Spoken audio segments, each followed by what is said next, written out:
Wind howled through the night, carrying a scent that would change the world. Eragon. Prologue, Shade of Fear.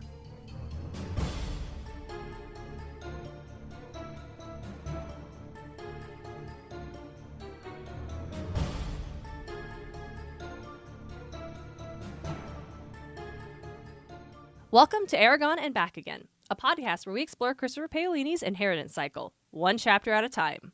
I'm Darien Smartt. And I am Lucy Hart. And it begins! And it begins! It has begun. It has begun! It has started! Begin the begins. Begin the begins, Griffin. Griffin. Oh, this is going to be fun. This is going to be fun. I'm excited. And nervous. Yes. Oh, yes, because Lucy, my dear Lucia, Hello. This is your first podcast. Yes. This is the first time being on mic and speaking for a show that which you are a host of. Yep. How are we feeling? It's weird. But it's okay. You know, I'm rolling excited. up with 3 active podcasts. So Yeah, right? Oh my God. Just another Wednesday for Darien. But here we are. We're talking about listen, I'm going to say this up top. We know it's the inheritance cycle. Will I be calling it the Eragon series? Probably a lot. Yes. I probably will. That'll probably be what I end up saying. But yes, this episode we're just going to talk about the prologue. Very short, but that's because we're also going to do this whole let's introduce ourselves to the listeners thing that I personally love. So, Lucy. Yes. Here is something I think the audience needs to know. You and I are both professional writers. Yeah. Yes.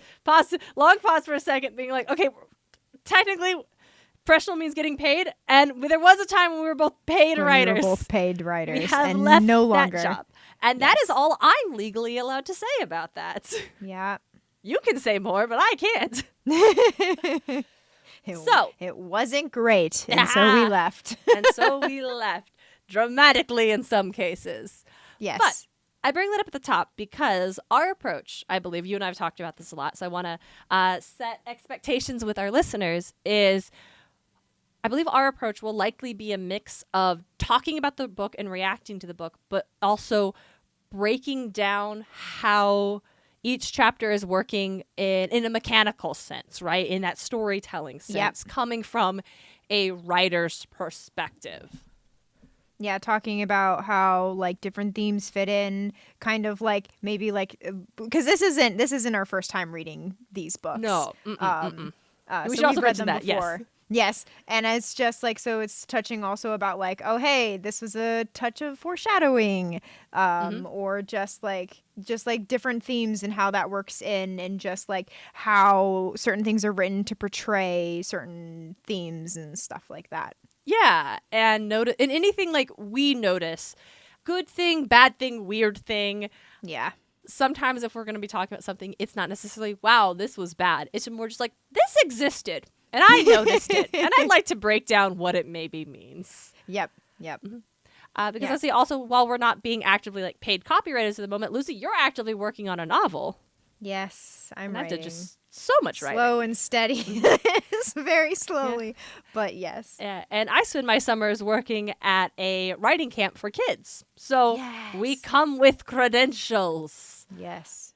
But we hope you will stay for our charming and delightful personalities. Yes, absolutely. So with that, Lucy, do you remember the first time you read the Eragon books?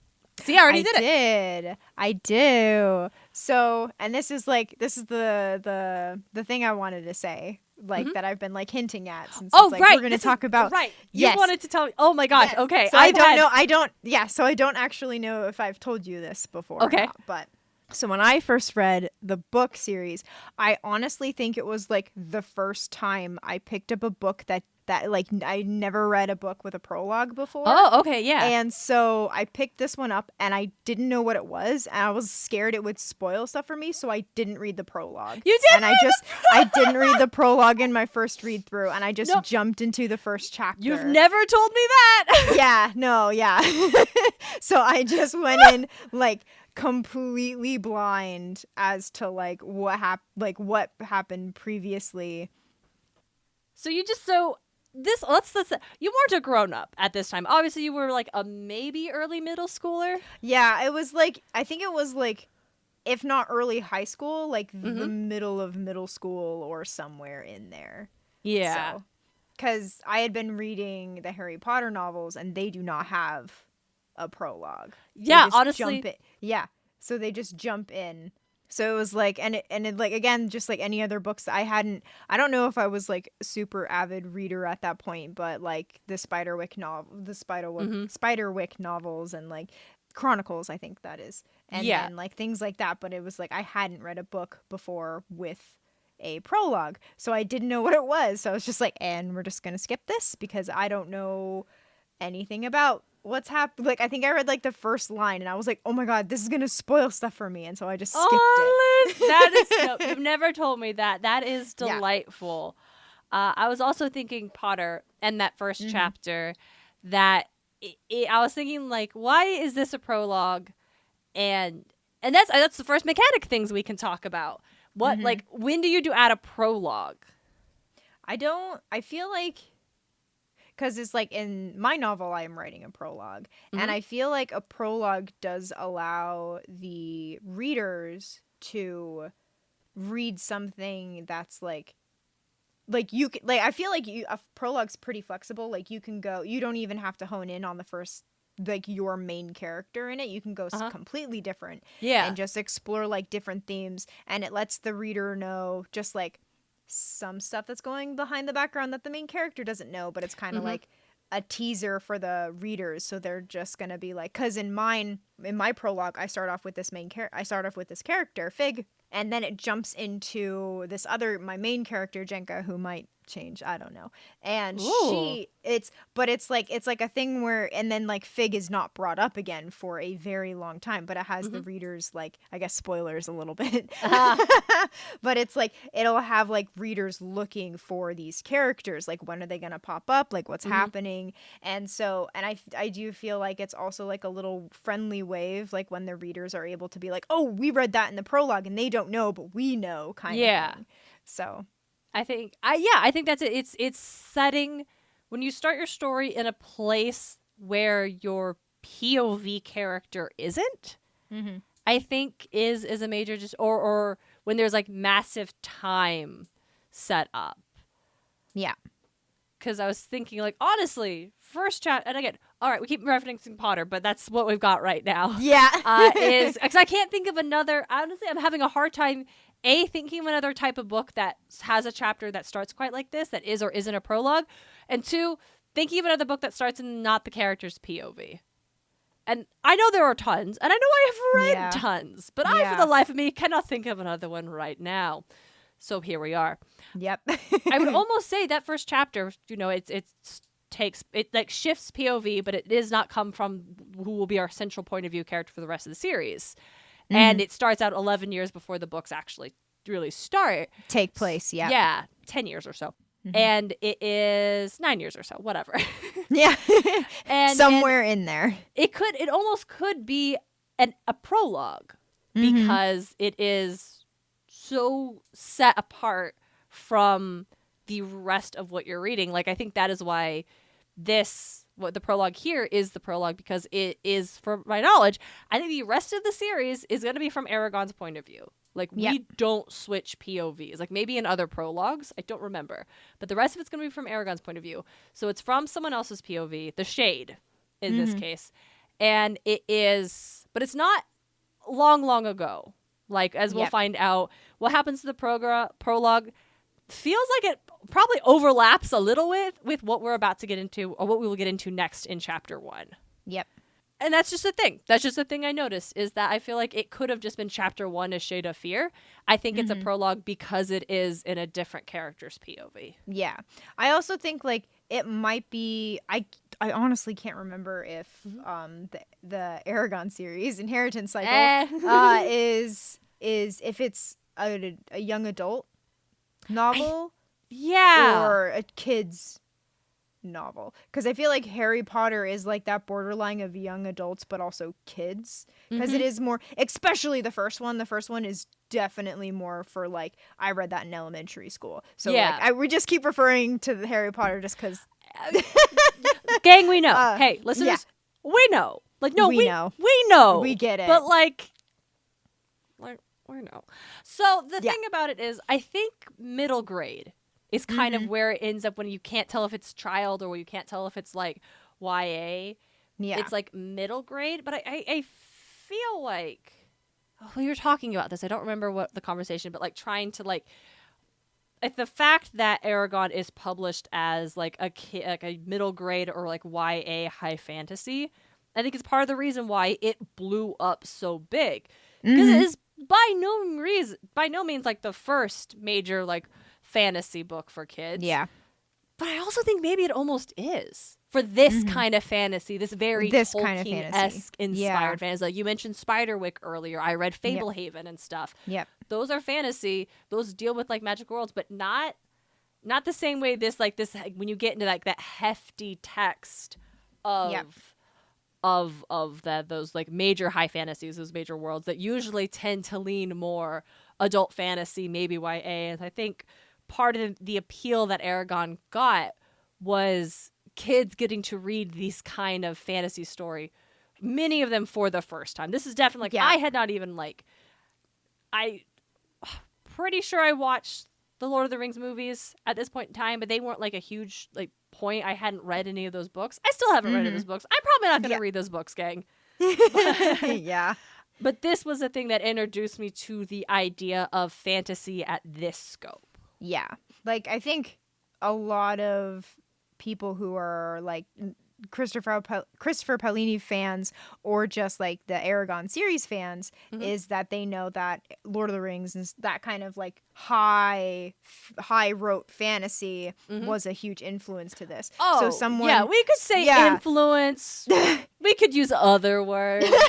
We could say if it wasn't published by his folks, maybe it wouldn't be like this. Yeah. But... yeah.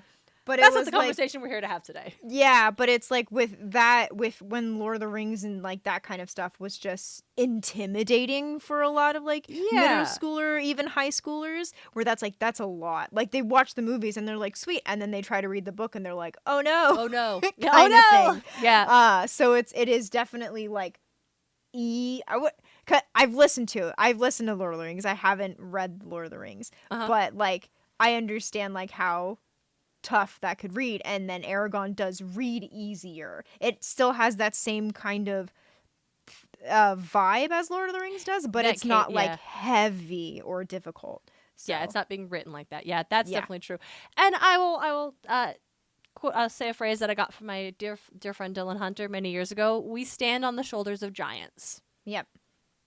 That is not good or bad that it is so similar to Lord of the Rings. It is just a fact, and it's similar to a lot of things that we will certainly talk about as we go on.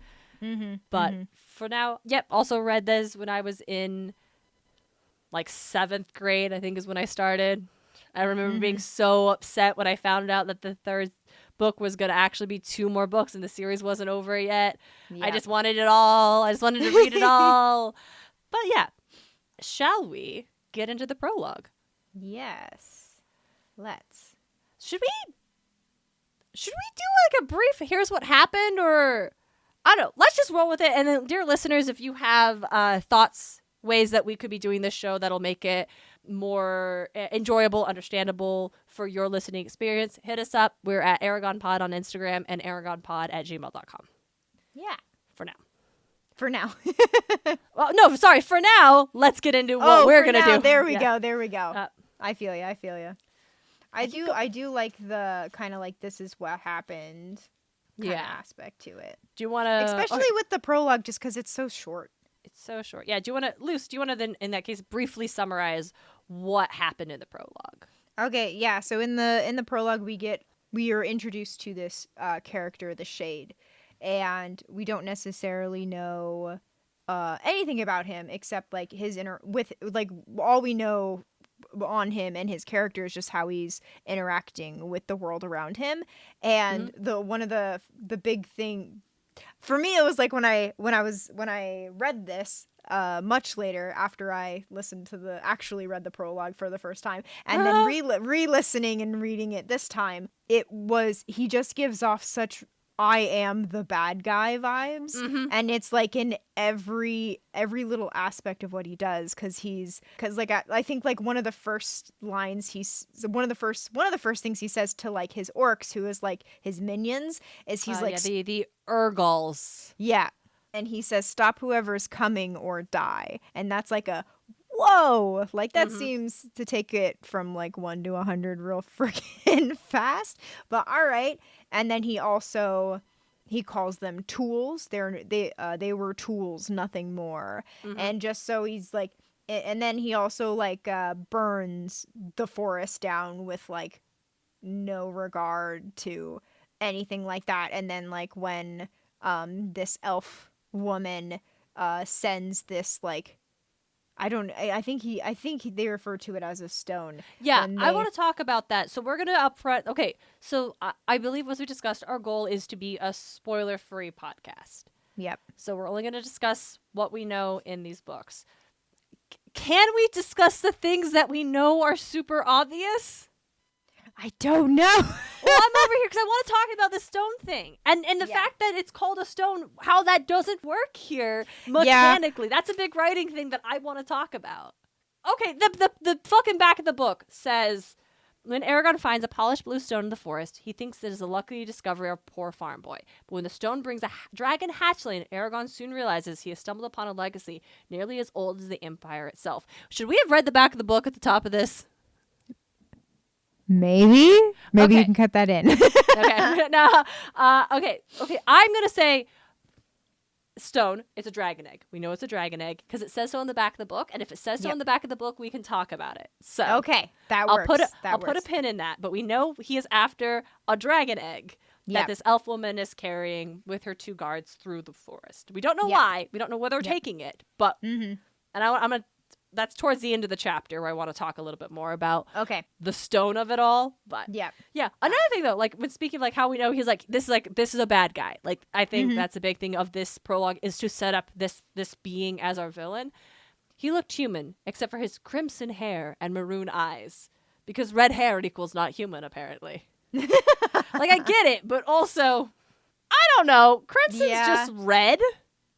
I think like I can see the problematic. It's also like not problematic, silly. It's silly. Yes, it's also like I think so I know the movie, and we'll talk about the movie later. How the movie maybe how the movie like has him looking where it's like I only watched it once. Yeah. The book I've got is one I picked up from the used bookstore. It is a movie. Oh yeah, cover. There he is. Yep. So like with that, my best friend in high school had hair exactly like this bright, fiery crimson red. Yeah, that is exactly what her hair looked like. I'm not exaggerating. I can pull up pictures of this bitch. That's wonderful.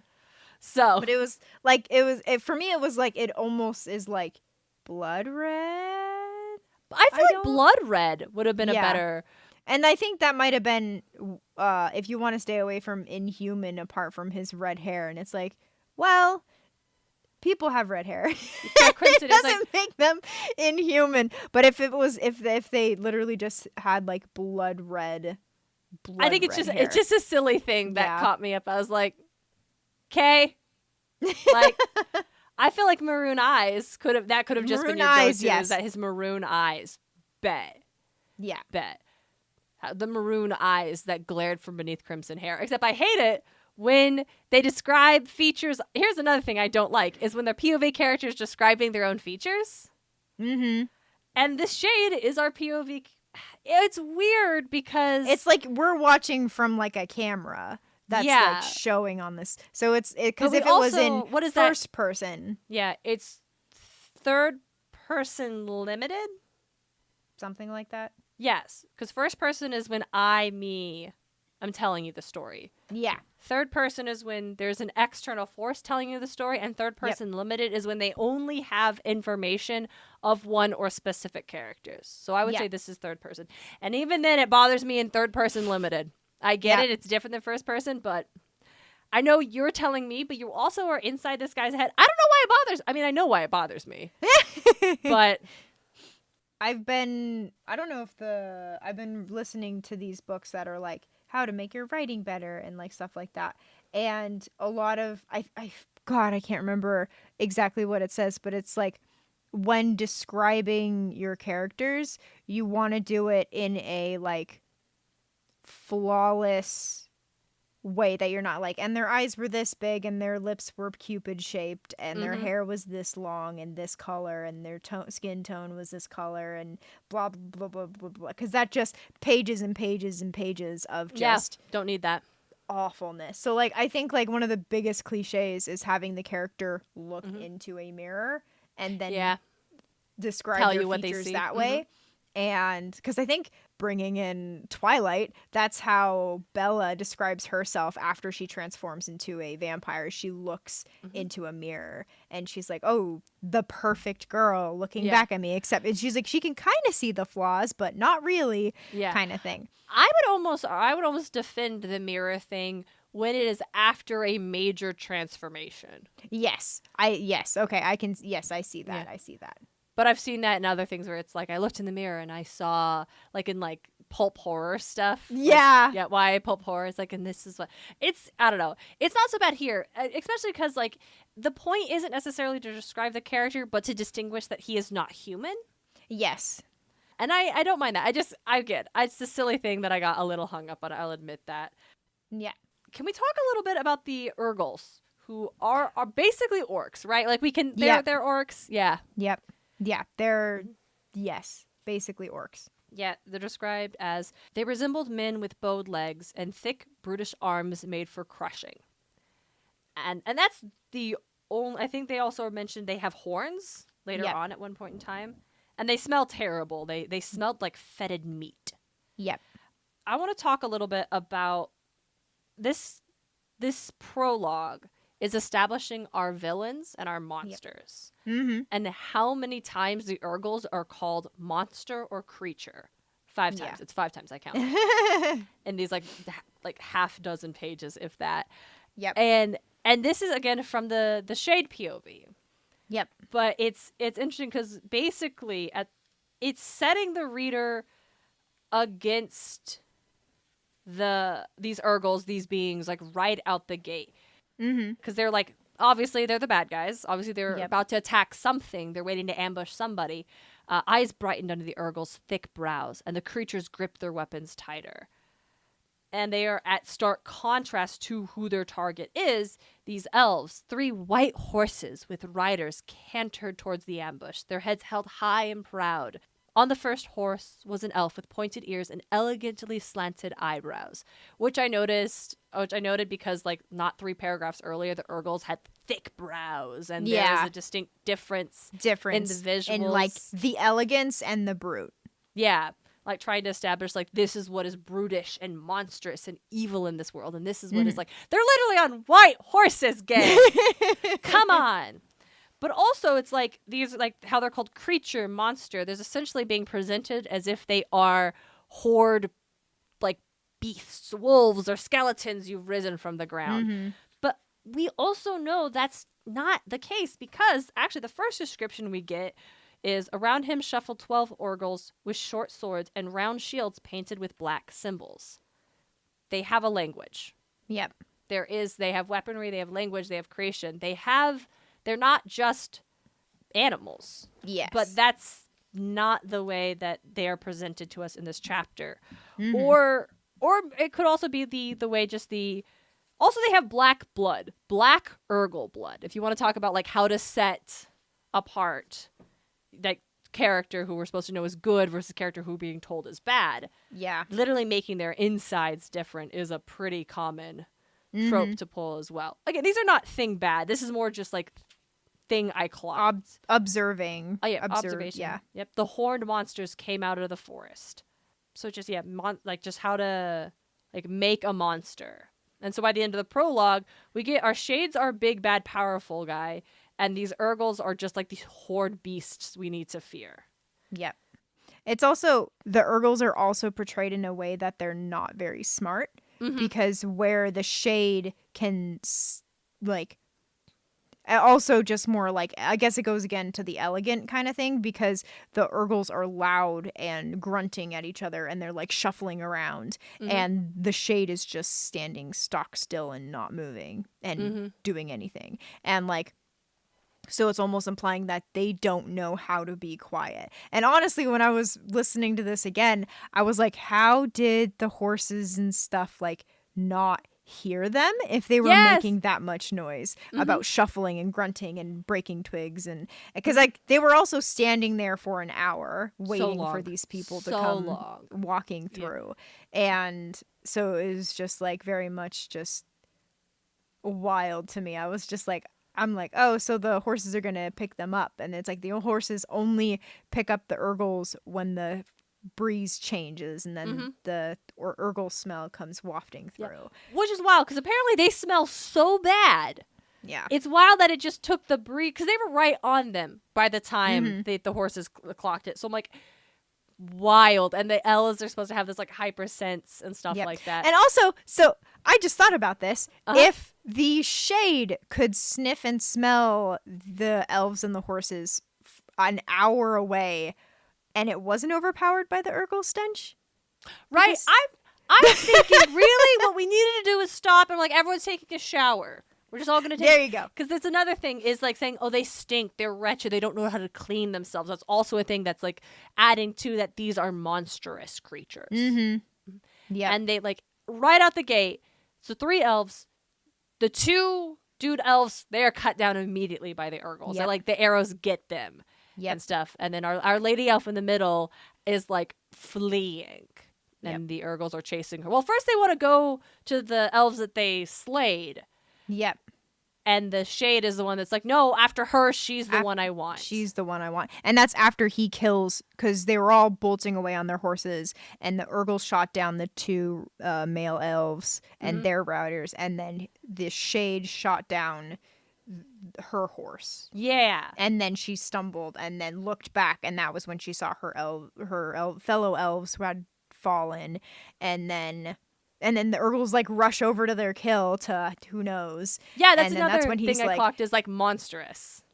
Yep, and there was no like it's like, no, you guys, like go after the girl, she right there. It's go like, after Olympus her. is She's that the one way. I want. Yeah. And so then they and then they all start trying. And again, it just kind of dings they're not very bright, whereas the shade is significantly smarter. Yeah. Or kind of like the vibe you're getting. We do see, like, as you said, he kills the horse, and that's the first time we see magic.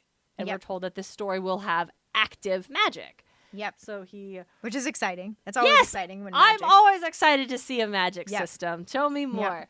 So the shade jumped out from behind a tree, raised his right hand, and shouted something. Gargula. Is how the audio says it. I'm so glad you listened to the audiobook, because there's no way. I'm pretty sure it's Gargula. I'm probably butchering it, but continue. I mean, who wouldn't butcher? It's got an R, a J, a Z, and an L right next to each other. All those hard consonants, they have no business being together. What is this? I know what it is, and I hate it. A red bolt flashed from his palm towards the elven lady, illuminating the trees with a bloody light. It struck her steed, and the horse toppled with a high-pitched squeal, plowing into the ground chest first. Yep. So let's see. He uses, he does another spell, which causes a quarter-mile section of the forest exploded into flames. And I think that's a good point too, because like he shot a bolt and killed the horse, and you're like, whoa, that was dangerous. And then he does that and like explodes a quarter of the forest, and it's like, oh, like that's power. Like, so we're portraying not only is he a bad guy, this dude like is seriously powerful. Yeah, very powerful, and I would say not reckless, but absolutely does not care for any collateral damage. No empathy, no collateral. There's no empathy or caring in any of his. He doesn't care as long as he gets what he wants. Yeah. So eventually the Urgles are able to, with like blowing up parts of the forest, setting it on fire, the Urgles are able to corner her, and she's forced to run back towards the shade. He casts that lightning spell again. But this And time, he jumps like 20 feet. He jumps like 20 feet. 20 feet and lands in front of her. He solos up onto a boulder, and then he free solos 20 feet up onto a boulder, and then parkours over to where she's at. And, like, he doesn't even, like, I don't even think it's described as, like, he climbs on top of this boulder and gets a whole view of this forest, which he does very quickly. So we're getting, and you know it's a tall he boulder. moves very fast. He is very dexterous. And then not only that, but he sets the fire, like, sets the giant and then he also, it's portrayed that he can sustain this fire because he watches to see if any of it falters. So that's also kind of a hint that he can sustain and or fix what he did if it starts to falter. So again, super powerful. And then he looks down and sees the elf and literally just jumps off. He, like, doesn't go hop, hop, hop, hop. He literally 20 feet directly down, just whoom, right in front of her. And it's just like, oh my God. It's so bad for and your it doesn't knees. kill him. So again, so bad for your super knees. powerful. Yeah, right? And so at this point, we discover what it is he wants from her. As the Urgles surged forward, the elf opened the pouch and reached, because she's been carrying a pouch this whole time. Yep. She reached into it and then let it drop to the ground. In her hands was a large sapphire stone that reflected the angry light of the fires. She raised it above her head, lips forming frantic words. Desperate, the shade barked, the spell I'm not going to try to say again. A red ball of flame, which is different than it was before, because beforehand he cast it and it was a red bolt. And now it's a red ball of flame. Anyway, so a red ball of flame sprang from his hand and flew towards the elf, fast as an arrow. But he was too late. A flash of emerald light briefly illuminated the forest, and the stone vanished. Then the red fire smote her, and she collapsed. And then he throws, like, a grade A Kylo Ren temper tantrum. Yep. Yeah, he really does. Like, shoots 9 bolts of energy from his palm, killed the Urgles instantly. Like, he kills... That's it, right? He kills the rest of... He's also got, like, a boss-ass sword. Yep. He's got a sword with a wire-thin scratch running along it. And that's foreshadowing. When he's mad that she teleported the stone. So he throws his sword into the tree, blasts off 9 bolts of this magic, pulls the sword out of the tree, grabs the elf, throws her on a horse, and he's like, fine. And just pretty much. Prophecies of revenge, spoken in a wretched language only he knew, rolled from his tongue. I love that. I love that as a sentence. Do. Oh. I do. And it's also like for I don't know if it was for you, because it's been longer for you since you read them since it has Very with me. long time. I remember, because later on, I don't remember if it's this book or the next book, but we get a vision of the Shade's past. And for me, that just kind of, it's like a little peek into his is a little bit of peek of his backstory. I really like that. And again, like, for me, it's like, oh, I know this guy. And then, again, I don't, like, a little spoilers, I guess. Like, for me, it's like, oh, the Shade's like a bad dude, like really, really bad. There's like no redeeming qualities in him at all. Even from this beginning, you're like, oh no, this guy's real monstrous. Bad. I can't help but feel a little bad for him just because I know the start. And like, that's like, but like, if people getting it first into this, they don't know that, of course. I don't remember at all. Yeah. So they're very much just like, oh my God, this guy's awful and terrible. And I just have this small feeling of, ugh. Like, not a bad ugh, just like a, ugh, my dude. Yeah. Okay, one more thing with the whole, like, set apart, like, yes. making him inhuman. So discussed Curl's lips before he turned back to the unconscious elf. Her beauty, which would have entranced any mortal man, held no charm for him. Gross. Right? like the mild homophobia of establishing she's so hot any mortal would love her, but I wouldn't. He doesn't dare because he's the villain.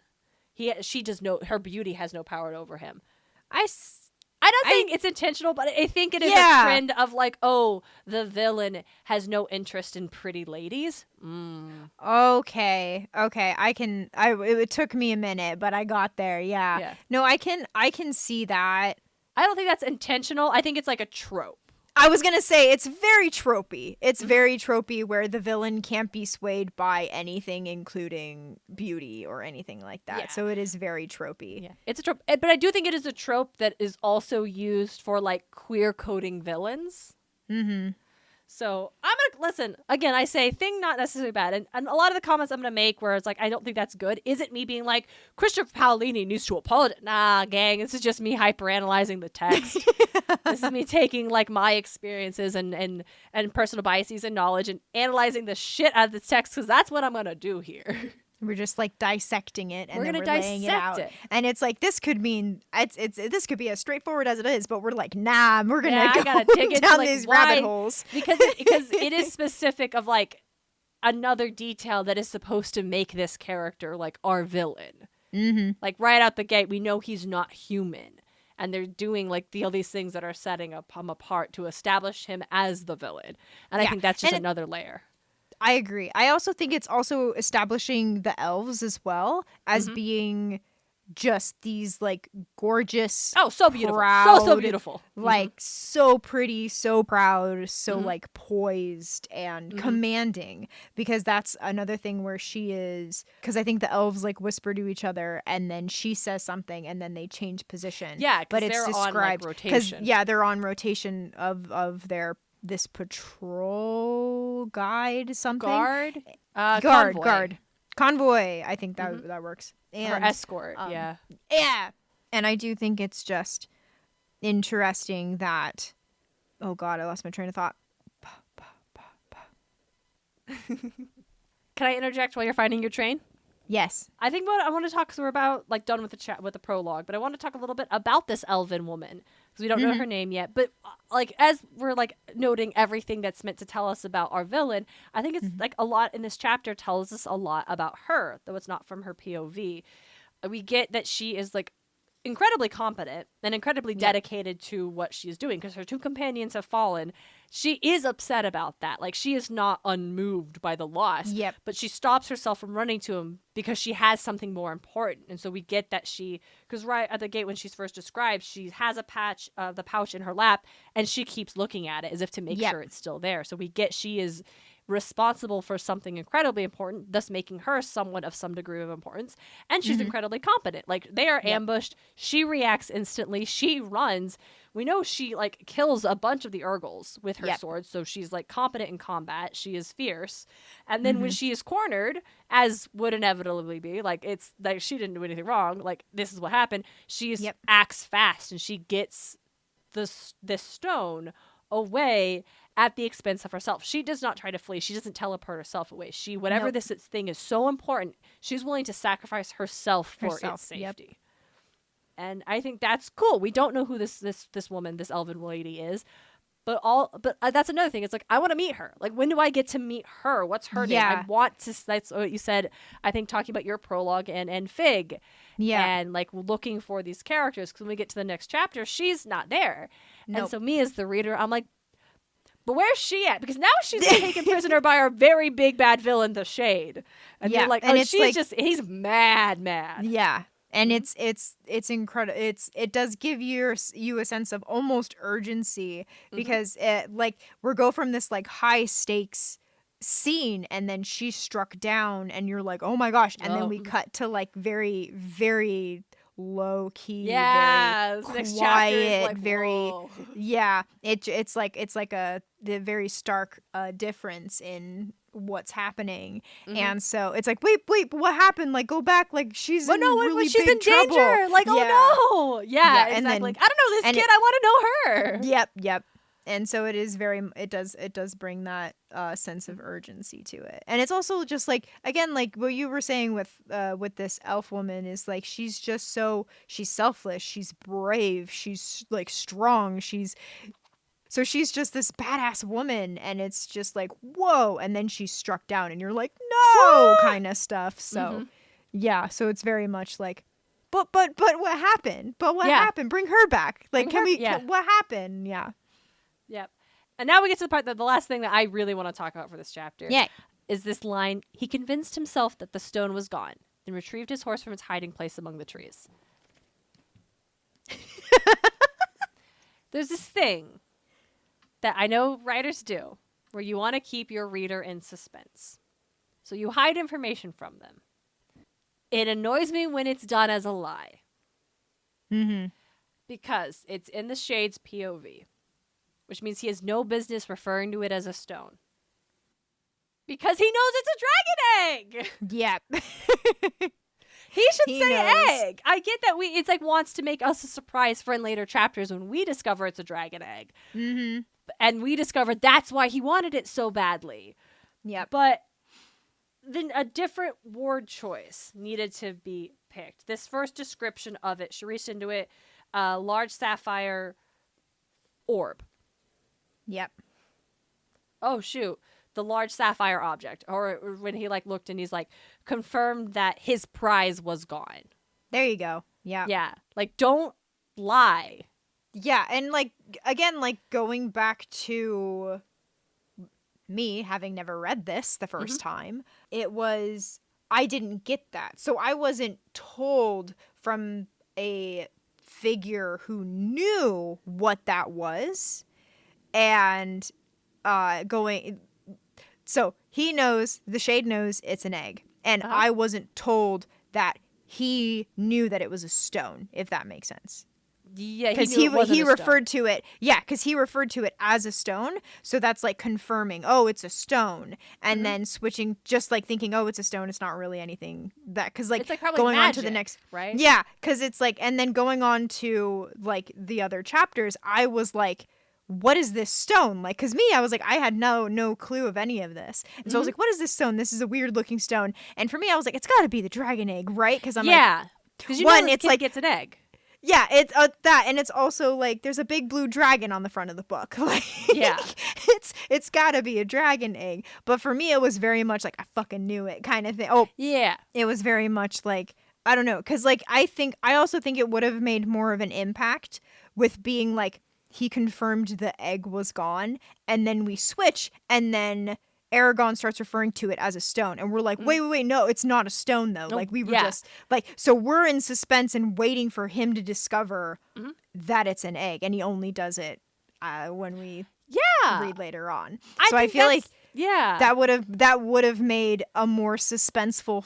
I feel like that would have been more suspense because we would have been like, and it's also like, I mean, we can get into this like later on, but when. We'll talk about that later on, but like when he tries to do something to the egg, it would have created more urgency for us. Like, what are you doing? Don't do that. Like, you don't know what you have. Please don't do that. Yes, kind of thing. I think that's a great point. Yeah, rather than like hide what it is, like say it's an egg. Because that's, as we discussed it like at the top, talking about when you do a prologue and stuff, I think we'll also do a prologue when you want to give the reader information that your main characters are not going to have for quite a while. Yeah. And so in doing so, you make certain sacrifices about mystery. And so starting the prologue from the Shade's point of view, who has more information than our hero is going to have, we as the reader should be told, you're absolutely right, Lucy, he should say the egg. In fact, it should be like a large sapphire egg. And then this last one should be like, he confirmed that the dragon egg was gone. Like, oh my God. Like, that's way more like that would have been like, oh my gosh, it's a dragon egg. Yeah. Oh, that's exactly I think it would have just made a more... we know the stakes. Yeah, because it's like, it's the same thing we were talking about the woman elf, where it cuts away and you're like, oh my gosh, she's in danger. And it cuts away and you're like, wait, you just said dragon egg. Like, wait. You just said dragon egg. You're just going to leave it at that? Like, what? Like, yeah, exactly. Like, just heighten it. And then I think you're exactly right when we get to our Eragon, who doesn't know what it is and is calling it a stone. Not. But it would be described the same way. And we would, like, the reader's smart enough to get it's the same object. Yes. And that does create the narrative irony. It's something like that. Because, I finally figured out, like, I was trying to get to this earlier. When did you find your train? A little, maybe not that train, but a different train. So, like, when we were talking about the importance of including or excluding prologues, I do think a prologue is like the author and the reader having a sidebar. Like, oh my gosh, like, look at this and look at this. Like, oh, can you see that? And da-da-da. Like, almost like spoiling some things. And then it's like, and then I'm going to take you into the chapter where no one knows anything. And then we cut to chapter one and no one knows. But you get to know. So it's kind of like that. Yeah, exactly. I like that a lot. I like that approach of, I think that's a great approach when, like, considering if you're like a writer or a creative storyteller, if you're considering a prologue or something, like, does your story need it? And does it make it stronger if you're going to, hey, come over here real quick. You see that? That's a dragon egg. Yeah? All right, watch this. Exactly. Watch what happens next. Watch what happens next. You're never gonna believe it. Yeah, exactly. And so, and it's like, you don't have to spoil everything. Yeah, because we don't know why he wants it or where she's taking it. Exactly. And you don't know, like, any names. Like, Paolini does a good job. He doesn't give anybody's names. We don't really know. We know nothing about these characters except the Shade is heartless. The elf woman is fearless, and she's compassionate, unlike the Shade, because she did mourn her loss, where he doesn't care if the Urgles die and proceeds to kill the surviving ones when they displease him. And so, but it's like, we don't know anything else, like, at all. Like, we don't know her importance, if she's even important, or like, because like, we're also described the male elves are described with having crowns and stuff, so it's like, oh my gosh, were they important? Like, we don't really know what's going on. So a prologue, is like a sidebar, but it's like, I'm gonna tell you this one thing, but I'm not gonna tell you everything. Yeah, you still get to have mystery, but I want you to have enough to know, like, it's to tantalize the reader. You give them just enough information that they want to know more. Yeah. So yep. Yeah, the Shade knows it's an egg. Just, Paolini, it's an egg. Just say it's an egg. It's dragon an egg. Just say the words dragon egg. Come on, you got a bunch of fantasy nerds. Dragon egg. Let's go. Not that he needs any of our advice, obviously not. I know, Disney, right? Oh he's my getting gosh. a Disney Plus series. Yep. So, yep. I think that feels like a good place to end off for our prologue discussion. Listen, you have to say anything else? Nope, let me look through my notes. Nope, I don't think so. I think that was pretty much it. Tight. Dear listeners, thank you so much for joining us on this first step of our journey through the inheritance cycle. Woo! Woo!